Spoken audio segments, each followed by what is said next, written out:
Selamat pagi, siang, sore, malam. Perkenalkan nama saya Angelica Aurel Olivares dengan NIM 25023984426. Pada kesempatan kali ini saya akan menjelaskan secara singkat penelitian saya yang berjudul Analisis Faktor Various Behavior Pengguna QIS Jakarta terhadap ancaman phishing dengan TTT model. Latar belakang pada penelitian ini adalah adanya peningkatan pengguna dan jumlah transaksi QRIS yang signifikan setiap tahunnya. Pada akhir tahun 2024, jumlah pengguna QRIS sudah menyentuh angka 53 juta dan nilai transaksinya tumbuh 183,9% secara tahunan. Hal ini menunjukkan bahwa QRIS menjadi metode pembayaran yang populer. Namun kenaikan jumlah transaksi dan pengguna juga seiring dengan munculnya ancaman teknologi berbasis QR Code yang disebut phishing. Studi global menunjukkan peningkatan insiden phishing yang mengkhawatirkan sebesar 51% pada tahun 2023. Meningkatnya ancaman phishing juga menjadi ancaman terhadap dunia keuangan. Data global menunjukkan 18% dari serangan ini terjadi pada sektor perbankan. Nah, selain melihat dari sisi ancaman, masalah juga ternyata terjadi pada QRIS, di mana menurut hasil survei publik, kendala utama yang dirasakan adalah merchant tidak menerima pembayaran melalui QRIS. Hal ini menunjukkan adanya indikasi terjadinya phishing yang lebih luas seperti pemalsuan QRIS. Masalah ini terlihat juga dari kesadaran kesiapsiagaan yang rendah di masyarakat. Dan studi preliminary yang didapatkan menyoroti beberapa permasalahan, diantaranya kurangnya pemahaman akan ancaman, kesadaran yang rendah akan ancaman phishing, serta pengetahuan keamanan digital yang masih rendah. Hal ini menunjukkan bahwa sebagian besar pengguna rentan terhadap phishing. Maka dari itu, rumusan masalah pada penelitian ini adalah faktor apa saja yang mempengaruhi various behavior pengguna QRIS terhadap ancaman phishing. Faktor variance behavior dianggap penting karena tindakan nyata pengguna dalam menghindari ancaman lebih menentukan keamanan dibanding sekedar kesadaran atau niat mereka. Maka dari itu, tujuan penelitian ini adalah mengidentifikasi faktor mana yang menyebabkan peningkatan terhadap tindakan penghindaran atau variance behavior pengguna QRIS pada ancaman phishing. Selanjutnya, manfaat penelitian ini adalah manfaat teoritis di mana memberikan kontribusi bagi para peneliti dan pendidik dalam mengembangkan teori-teori yang berhubungan dengan various behavior. Lalu yang kedua, manfaat praktis yang didapatkan di mana penyedia layanan QRIS dapat meningkatkan sistem keamanan QRIS serta merancang program-program edukasi dalam menghadapi ancaman phishing. Selanjutnya, ruang lingkup penelitian ini yang pertama, penelitian akan dilakukan terhadap pengguna QRIS baik dari merchant e-wallet atau mobile banking. Penelitian ini lebih difokus pada perilaku penghindaran dan menghindari ancaman phishing. Teori yang digunakan adalah teknologi threat avoidance theory, lalu model respondennya pengguna QRIS di wilayah Kota Madia, Jakarta, lalu penelitian penelitian ini menggunakan metode kuantitatif, lalu kuesioner disebarkan secara tidak langsung melalui media sosial dengan bantuan fitur Google Form. Lalu teknik sampling menggunakan metode teknik simple random sampling dan analisis data menggunakan PLSAM dengan menggunakan tool Smart PLS versi 4. Selanjutnya, landasan teori yang pertama adalah teknologi threat avoidance theory, merupakan teori yang diperkenalkan oleh Lin Shui tahun 2009 untuk memahami faktor-faktor yang mempengaruhi perilaku pengguna teknologi dalam menghindari ancaman keamanan informasi. Lalu, phishing itu merupakan bentuk evolusi dari serangan yang memanfaatkan QR code.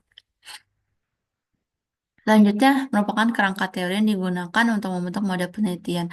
Berdasarkan ketiga kerangka teori tersebut, penelitian ini akan menggabungkan beberapa variabel untuk mengukur variance behavior.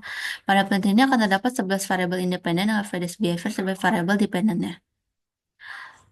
Selanjutnya merupakan model penelitian, di mana dari model penelitian tersebut terdapat 11 hipotesis diantaranya sebagai berikut. Populasi penelitian ini adalah pengguna QRIS Jakarta sebesar 5,66 juta pengguna. Teknik yang digunakan dalam penelitian ini adalah teknik purposive sampling dan berdasarkan pengetahuan Huslovin jumlah sampel akan diambil minimal 8 orang. Lalu analisis yang digunakan dan diolah dengan software SmartPLS versi 4, pengumpulan data dengan menggunakan kuesioner yang disebutkan melalui Google Form, lalu metode analisis sampel yang dilakukan meliputi uji inner model, uji outer model, dan uji hipotesis. Selanjutnya ada evaluasi outer model. Yang pertama ada uji validitas. Ada uji validitas konvergen dengan melihat nilai loading faktor yang disarankan lebih dari 0,7. Nah, setelah melakukan beberapa penghapusan beberapa indikator dan dilakukan pengujian ulang, maka nilai loading faktor semua sudah dinyatakan valid. Selanjutnya, analisis uji validitas diskrimin dengan melihat nilai for local criterion, di mana semua variabel sudah dinyatakan valid karena memiliki nilai korelasi yang lebih besar pada variabel sendiri dibandingkan dengan variabel lain. Selanjutnya, ada evaluasi uji reliabilitas dengan melihat nilai composite reliability dan uji Cromba alpha di mana nilai semua variabel sudah melebihi nilai batas yakni 0,7 di mana dinyatakan sudah reliable. Lalu selanjutnya ada evaluasi inner model melihat dari path coefficient-nya yang digunakan untuk menunjukkan nilai arah hubungan variabel. Nah, berdasarkan tabel berikut, hubungannya semua positif. Lalu, selanjutnya ada hasil pengukuran R-square, di mana nilainya berkisar dari 0 sampai 1, di mana kalau mendekati 1 menunjukkan bahwa tingkat akurasinya cukup tinggi. Selanjutnya hasil uji hipotesis di mana menggunakan taraf signifikansi 5% sehingga bila t-value-nya lebih 1,9 p-value kurang dari 0,5 maka hipotesis diterima. Hasil penelitian menunjukkan bahwa dari 11 hipotesis yang diusulkan hanya satu hipotesis yang tidak diterima yakni H7. Selanjutnya ada uji goodness of fit juga di mana model sudah memenuhi kriteria goodness of fit yang menunjukkan bahwa model jalur yang dibangun cukup baik. Kesimpulan dari penelitian ini, yang pertama, evidence behavior sangat kuat dipengaruhi oleh evidence motivation. Yang kedua, evidence motivation tidak dapat berdiri sendiri, maka dari itu faktor-faktor mempengaruhi sangat penting, diantaranya ada self-efficacy, safeguard effectiveness, safeguard cost, impulsivity, dan perceived threat. Perceived stability, perceived severity, dan discharge propensity berpengaruh signifikan terhadap perceived threat pengguna QIS terhadap ancaman phishing, sedangkan risk propensity tidak berpengaruh terhadap perceived threat. Faktor yang paling kuat mempengaruhi evidence behavior melalui Average motivation melalui intervening adalah self-efficacy, safeguard effectiveness, safeguard cost. Lalu moderasi sistem trust juga memiliki pengaruh terhadap hubungan average motivation dan average behavior.